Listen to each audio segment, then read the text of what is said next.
After working through the NEDIX project with all the friends and whatever, Lois and I got very, very close. And so she invited me to her home to meet her family. I had been to her home before, which was an apartment house on 235th Street in the Bronx. And I had picked her up to take her out on a date, and I met her mother and father, but then I got to know them a little bit better. Her father worked in Wall Street. He was not an immigrant, but he was the son of an immigrant. His father, Stefano, had come over from Italy in the early 1900s, and John was born about 1917 or 18. That was her father. Her mother, Margaret, was not an immigrant, and her parents were not immigrants either.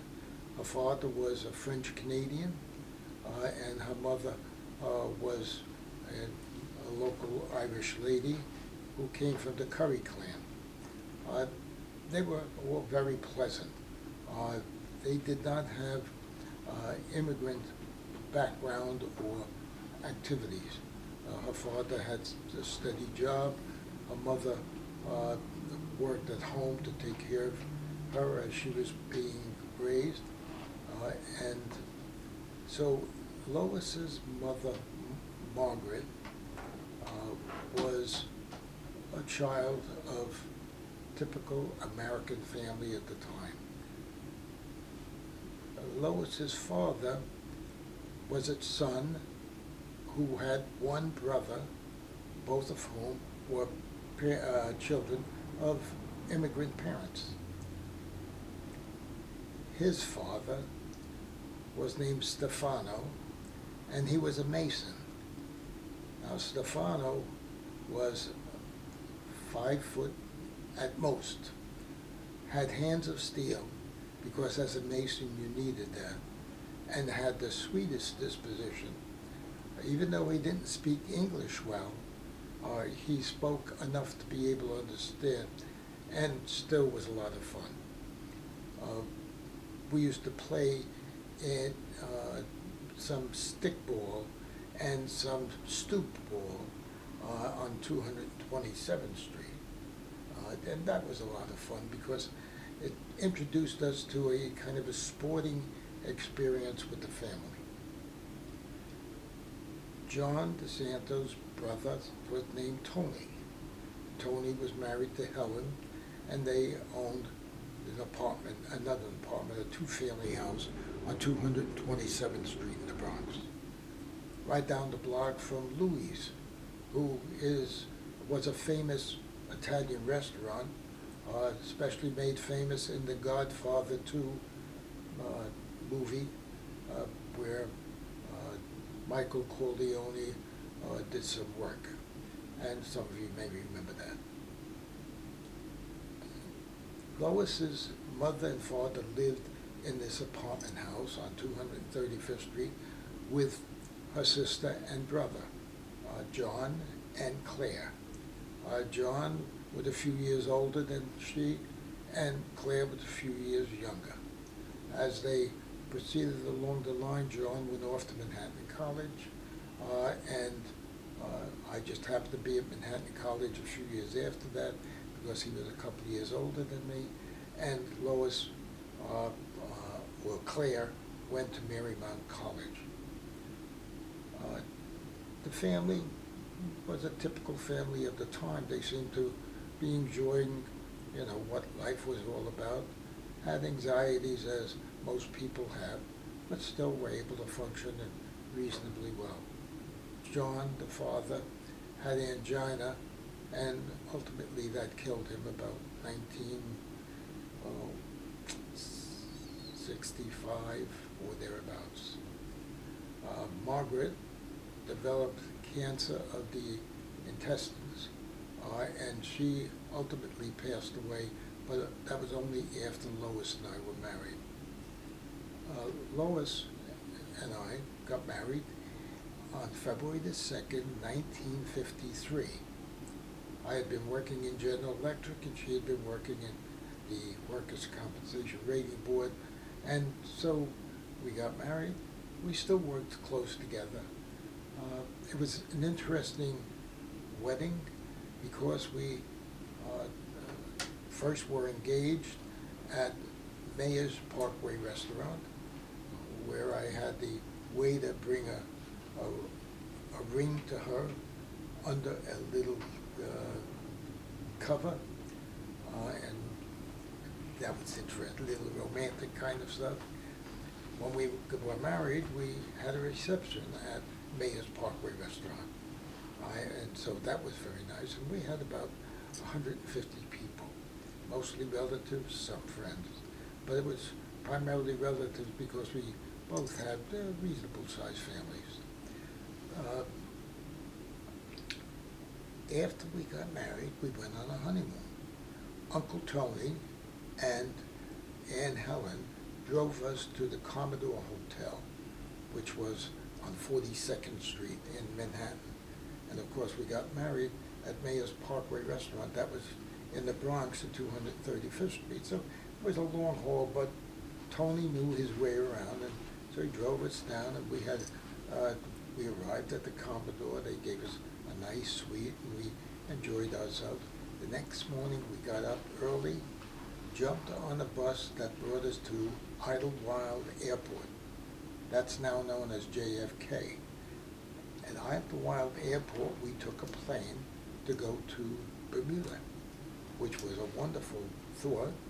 And we got on the plane, and it was raining, which wasn't bad, and we took off, and there it is, February. So February, you would think, be a little cold. Well, it wasn't cold when we took off, but a half hour after we left the airport, in the air, the pilot announced that Idlewild Airport has been closed because of a big snowstorm.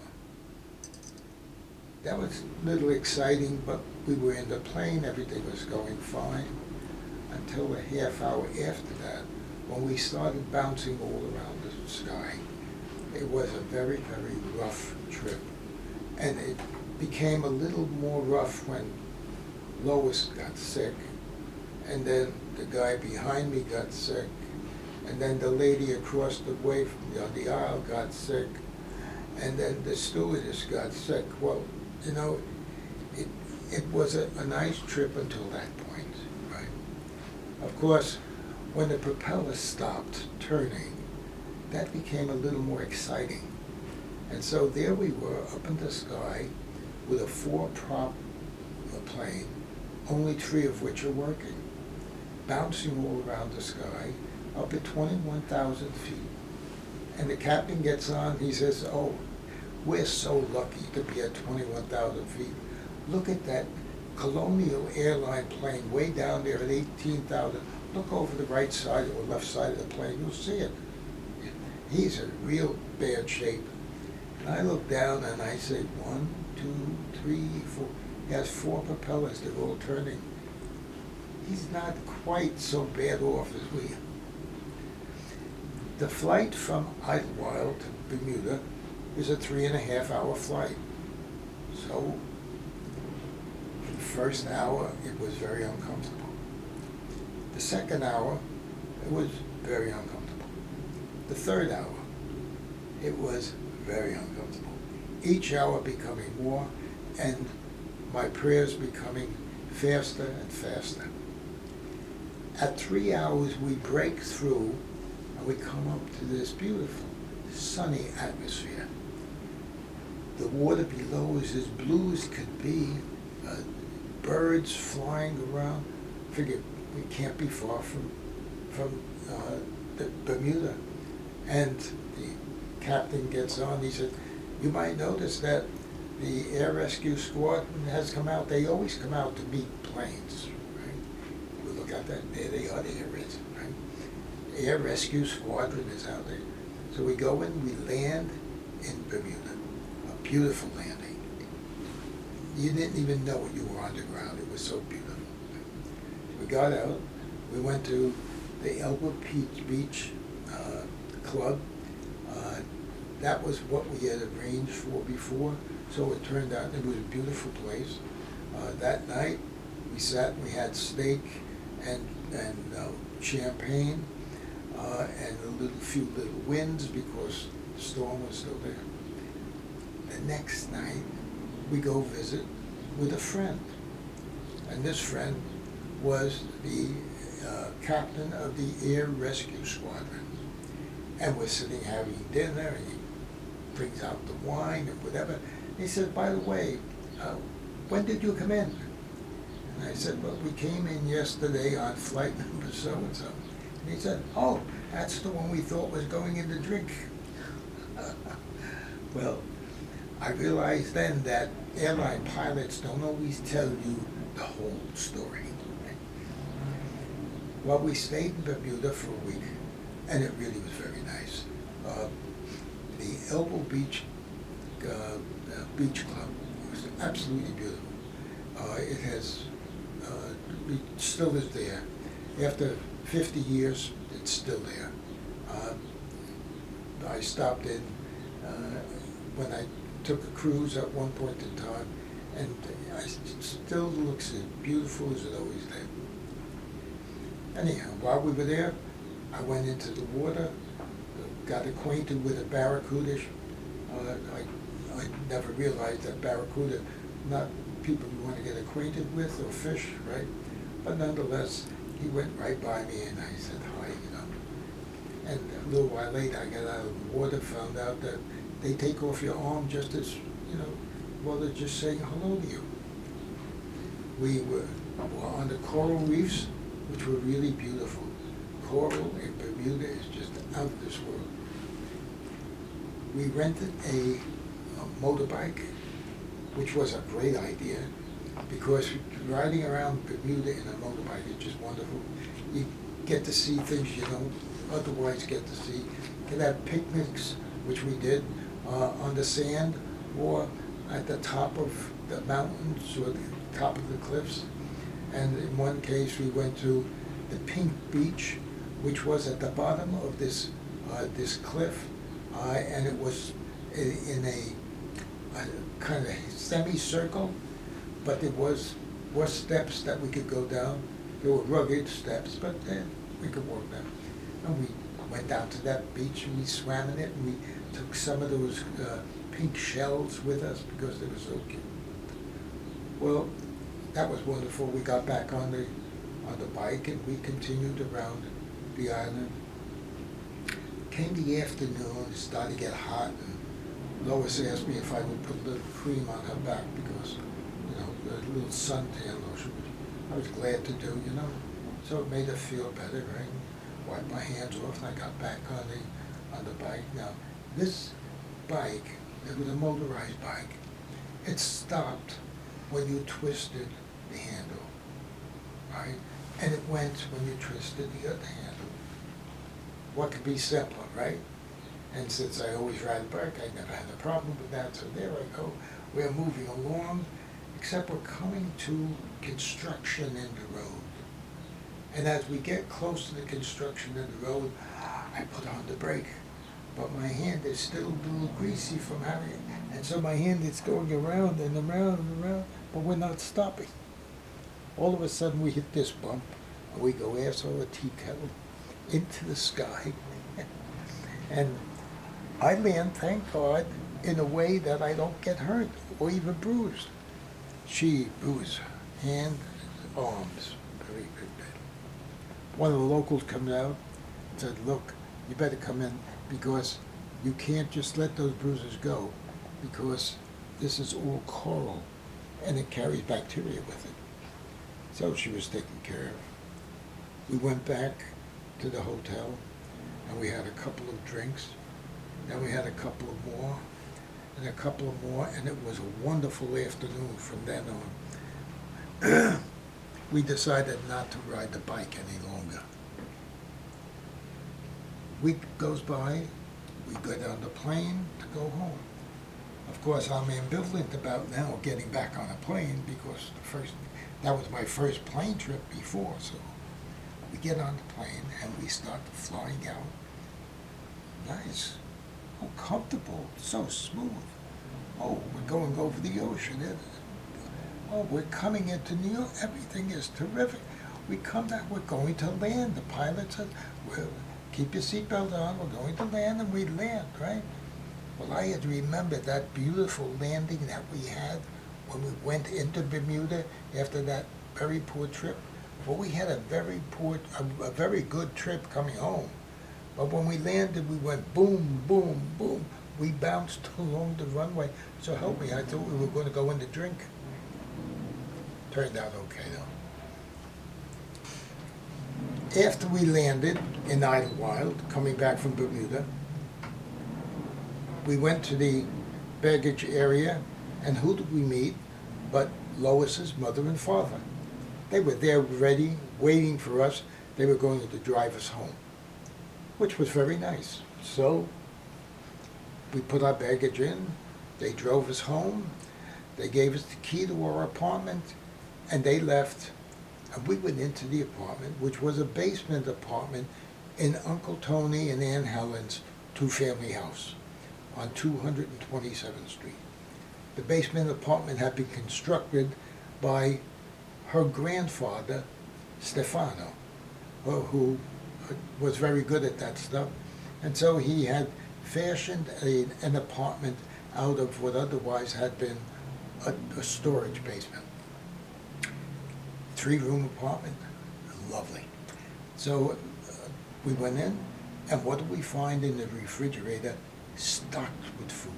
More food than you could shake a stick at. So we went in, we spent our first night there.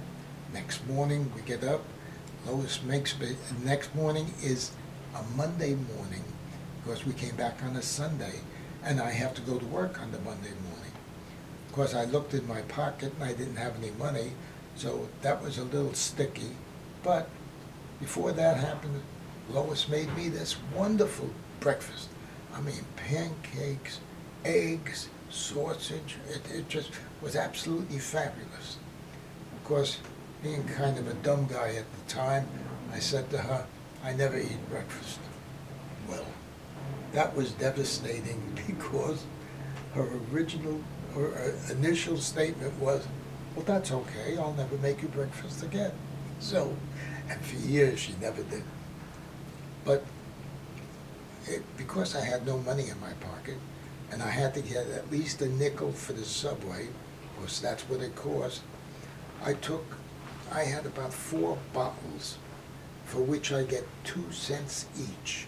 At that time, that was the deposit for the bottles. And I brought them back, and there was one grocery store that was open. I was able to bring them back. So I got a nickel and a few pennies, and I jumped on the train and was able to go to work because the elevated train took me to 42nd Street, and I was working on 42nd Street. I went to work. I got paid that morning. Well, now I had money. Oh, it was wonderful.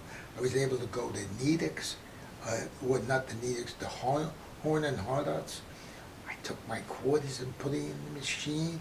I got all that food. My friends Sherry and Jay went with me. We had a good time yakking about that.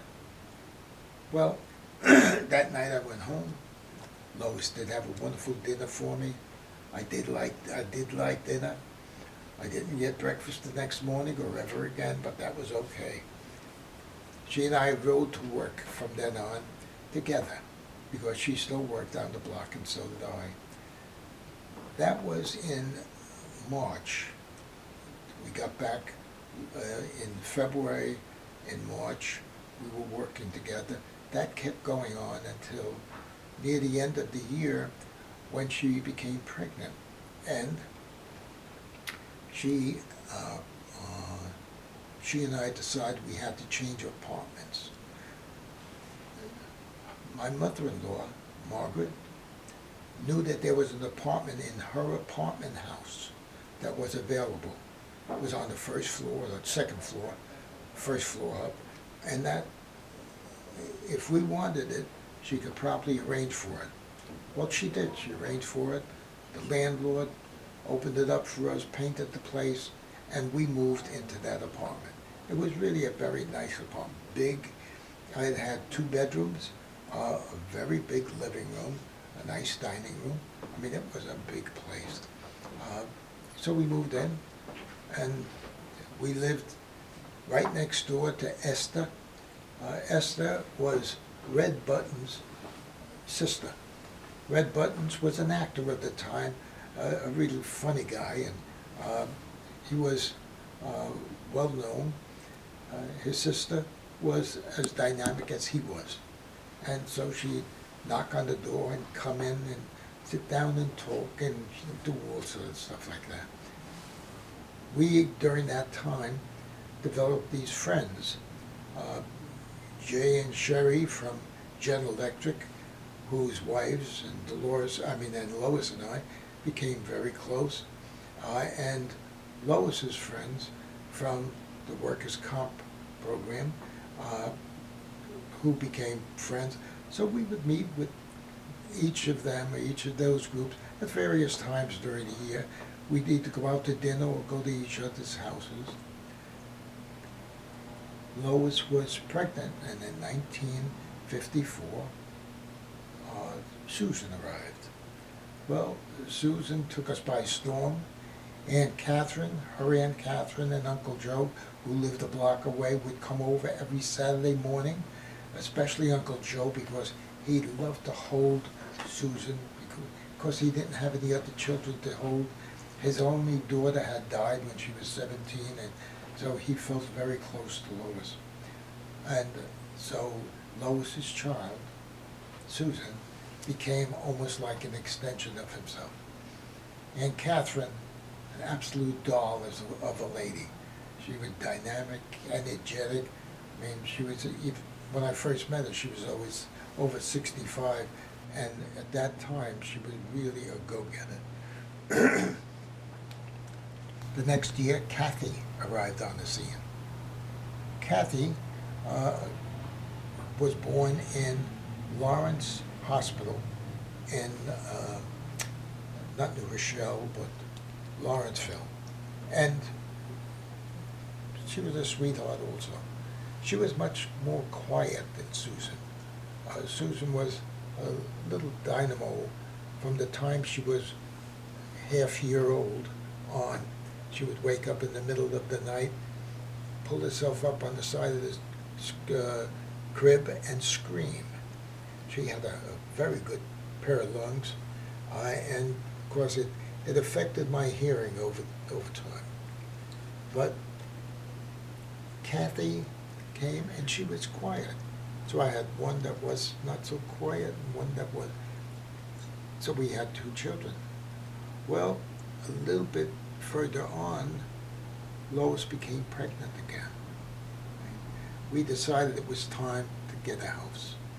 And her mother and father said that they would help us with the down payment. That was wonderful. Her mother, Lois, and myself all went out to look on Long Island. And when we went out to look, we came to Clark Real Estate. George Clark was a realtor in this area of Mineola, East Williston, Roslyn, that area. And he had a good advertisement, so we called him. We went to see him. We sat and talked for about 15, 20 minutes first. And he said, I have the house for you. And sure enough, he brings us to Marcellus Road and shows us this beautiful house, 329 Marcellus Road. Tall, skinny English Tudor house. We fell in love with it. But he, to be honest, and to be fair, he said, I do have to show you a couple others.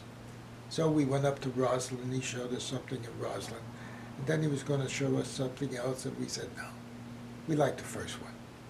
You see, the first one, not only was it a big house, and it was the kind of house I liked, it also was in Mineola, which had its own schools, had its own sewer system, had its own police department, all those things that were necessary to have a wholly encased village, and that was Mineola. It was very nice. So we decided that we would come here. Of course, the other thing was, it was on Marcellus Road.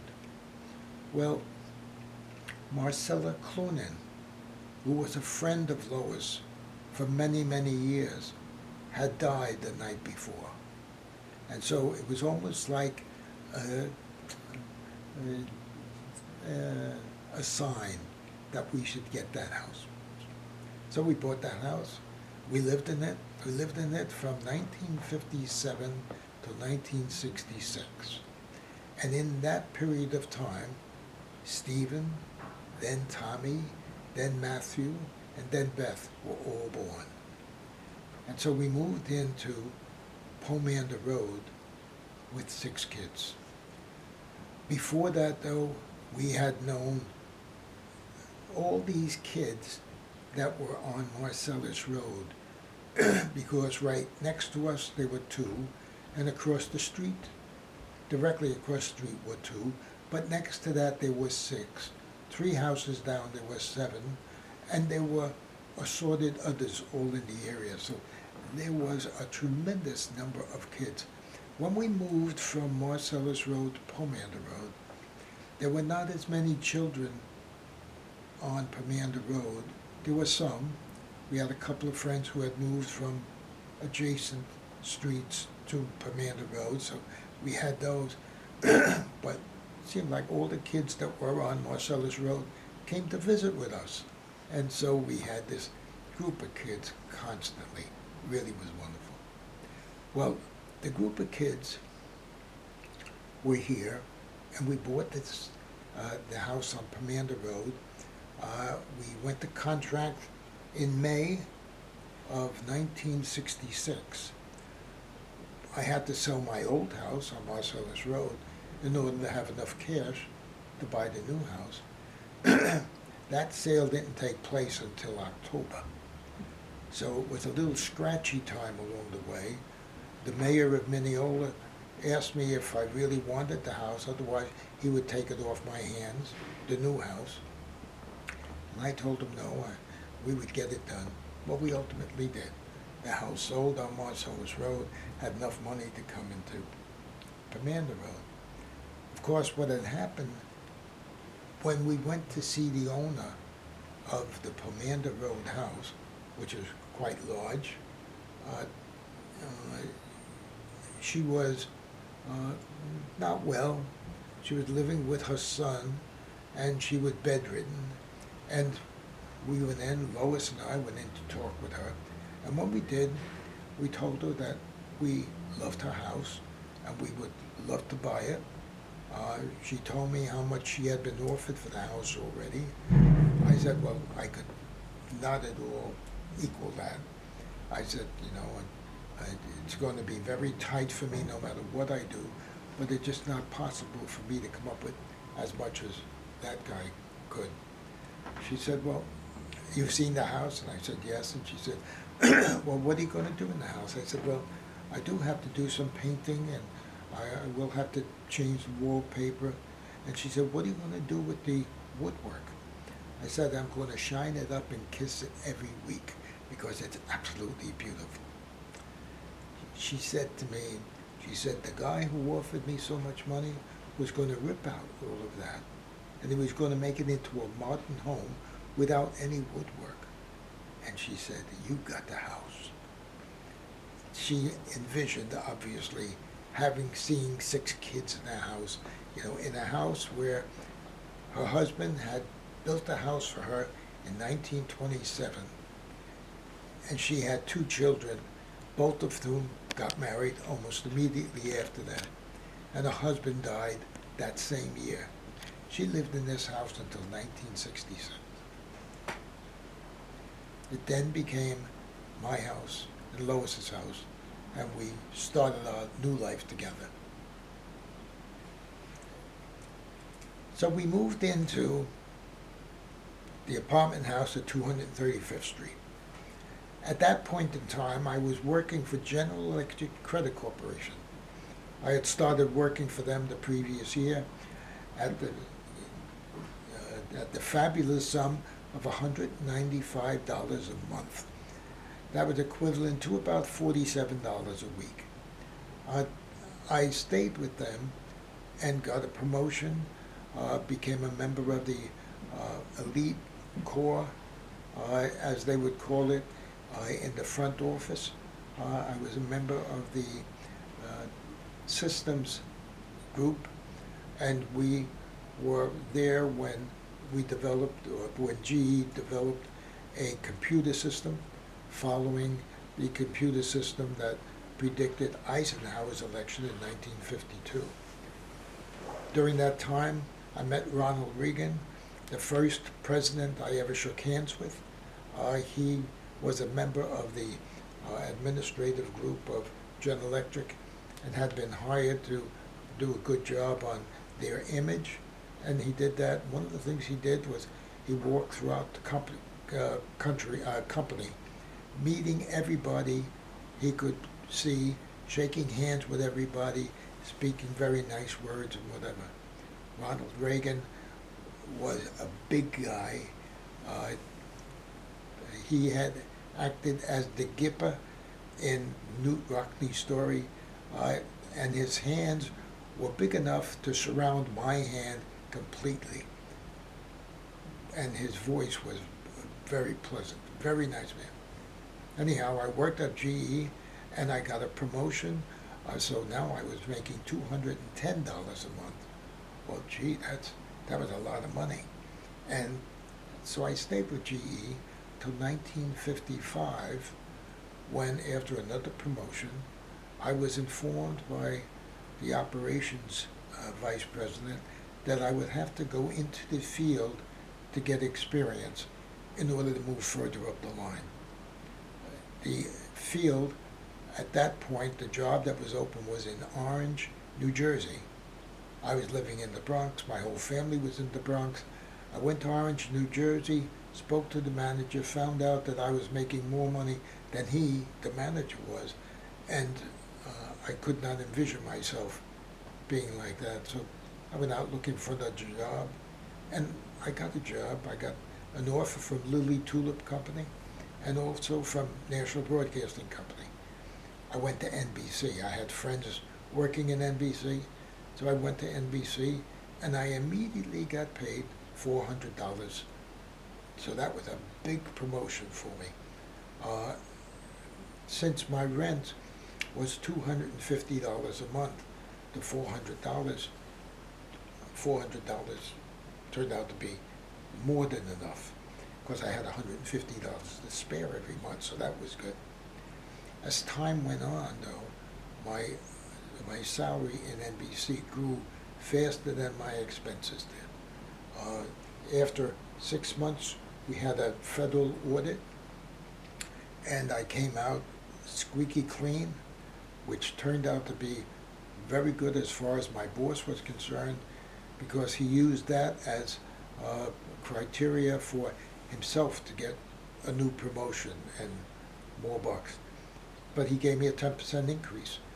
So after 6 months, after getting a big increase to go there, I got another big increase.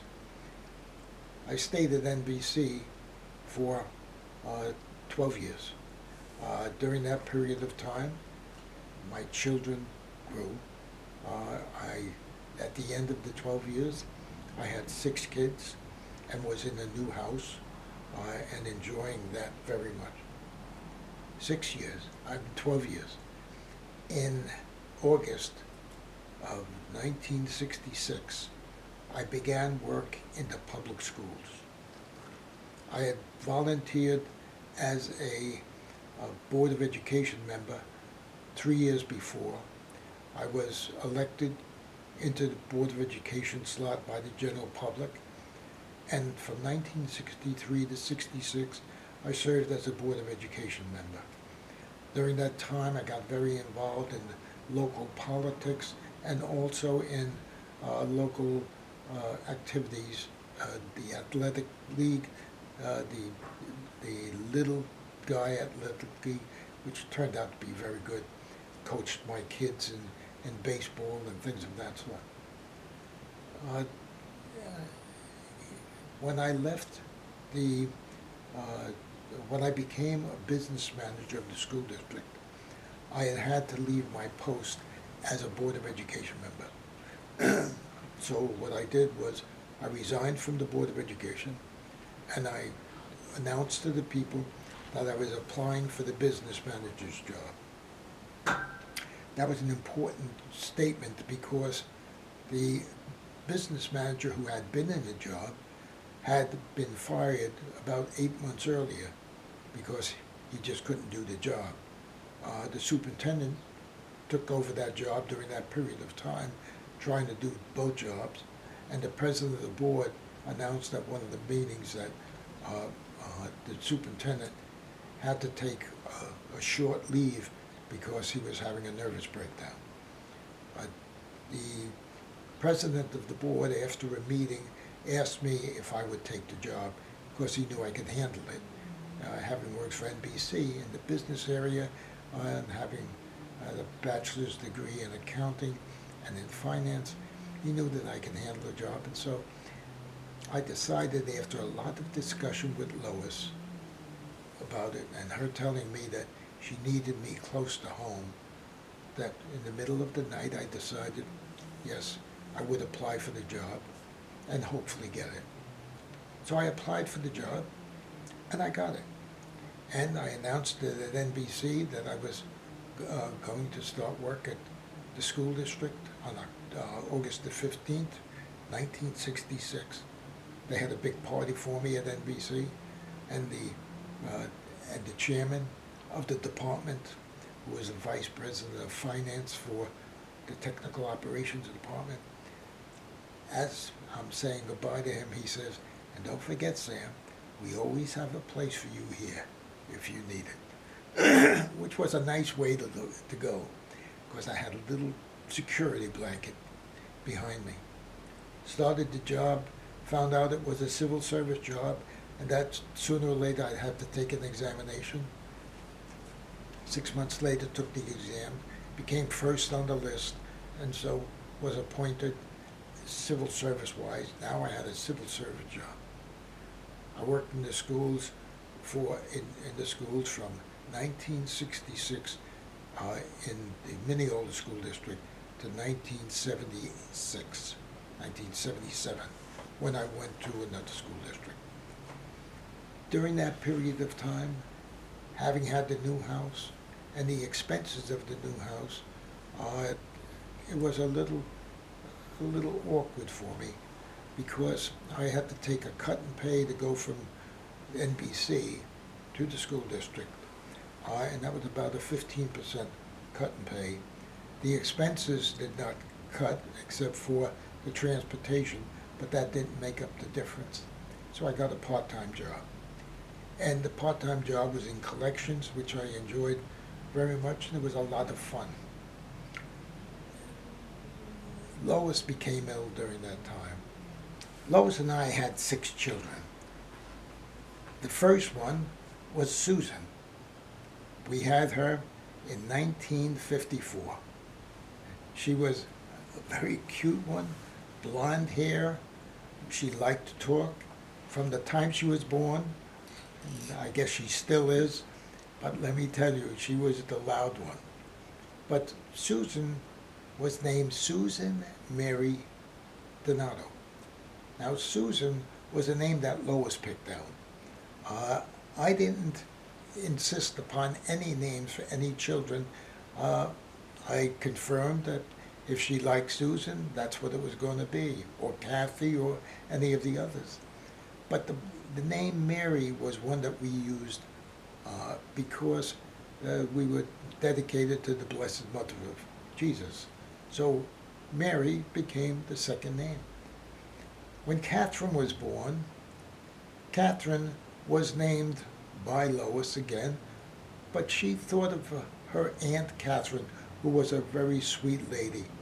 The difference between the two was Aunt Catherine was spelled with a C and our Catherine was spelled with a K. Well, that was the only differential. They were both sweet people. Aunt Catherine was a very sharp lady, very capable in her own right. We then had Stephen. Now, Stephen was named after Saint Stephen, but also after Lois's grandfather, Stephen, whose name was Stefano. So when she said to me, Stephen, I said, fine, it fit very well. It's Stephen Andrew. Andrew is an apostle. And since I wanted to have a saintly middle name, and I wanted to have one that would to some degree parallel me, we named him Stephen Andrew. Well, his name was S.A.D., his initials the same as mine. And it has followed him throughout his life because he's always been a very happy kid. The next one was Thomas. Thomas, there were two Thomases, both saints, apostles, and Joseph, the father of Jesus. That's how he was named. We then had Matthew John. Matthew John was Matthew and John, both gospel writers, and we liked that. We thought that was very good. It was appropriate. And then we had Elizabeth Mary Hope. Elizabeth was, from time that Lois was pregnant, was having difficulty in utero. And so the doctor, whose name was Irma Hope Rivera, worked with Lois throughout the pregnancy up until the time of the birth of Beth. And so we thought, since she was so instrumental, we would add her name, Hope, into Beth's name. So it became Elizabeth Mary Hope Donato. All of a sudden, we had 6 children, and we were living in this new house, and we were just overjoyed. It was difficult because I had never realized that the bigger the house, the size of the bigger the expenses. So I took on a part-time job in addition to the school district job. Since I had just moved into the school district and gotten a cut in pay, it was kind of difficult to handle the finances. So what I did was I got a part-time job with the Star Credit Company. And since I had learned how to do collections when I was with General Electric Credit Corporation, I put that expertise to work and was doing pretty well with that. That was starting in October of 1966. In January of 1967, Lois announced to me that she and Pat Bueller, her friend, who were co-chairpeople of the Girl Scouts in the local area, were going to raise funds for a trip to Puerto Rico. They insisted that I help them in raising the funds because I had done some fundraising before. And so I went around the community and raised funds, helped them with it. Of course, they raised funds as well. All the kids who were going to Puerto Rico raised funds as well. And they told me that I was the leading, I had broken the record for fundraising for the Girl Scouts at that point. And I felt overjoyed with that, except that it meant that Lois, Susan, Kathy, Pat Bueller, and Mary Kay, her daughter, were all going out to Puerto Rico and leaving me at home with the rest of the kids. But that was fun anyhow. So Lois went off to Puerto Rico with the kids and with Pat Bueller and came back. I met them at the airport, Idlewild Airport, and she gave me a big hug and a kiss, and she said, "Now I can die peacefully. I've been to Puerto Rico." That was approximately in the month of March or April, 1966. 3 months later, she died. She became ill at the beginning of June, had problems with her varicose veins, thromboses, were developing. The doctor, uh, the vascular doctor, asked her or suggested that she go to the hospital for treatment and rest. She did that. And on June the 22nd, I called her on the phone before visiting her. I was at work and I was going to see her at the hospital at lunchtime. And she said that she had been told by the doctor she now could get out of bed and go to, she had bathroom privileges, and so that was fine. So I went to the hospital and saw her. We talked a little bit, and then I went back to work. On the way back to work, I had to make a few stops, and when I go walking in the office, my secretary, Eleanor Stitchway, says to me, "I just got a call from the hospital. They need you there." I went there, and she was suffering. Lois was suffering with an embolism that had shot from her leg into her heart, and she was dying literally before my eyes. The doctors, at that point in time, did not know how to handle that. Their medicine had not proceeded to a point where they were either able to give her blood thinner or do anything else to get her past that point. That afternoon she died. It was a sorry passing, to say the least. I'm there in the hospital room, and they said, well, they will now, do what is appropriate for a dead person. They would take care of that. My mother-in-law was coming to the hospital. She was going to go visit. I said, I need a few minutes. So I retired into a little quiet room for about 15 minutes, thought about what I had to do and whatever, knowing I had 6 children, that I no longer had a mother for them. And so I determined that I had to get things going. I went out, and my mother-in-law arrived on the scene, and she was hysterical.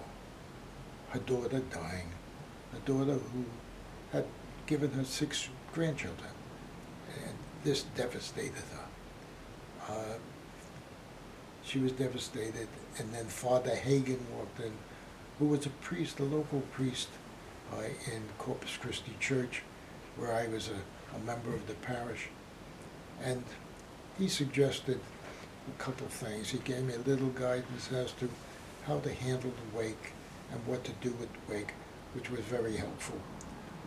And so we proceeded for a one-day wake and a burial.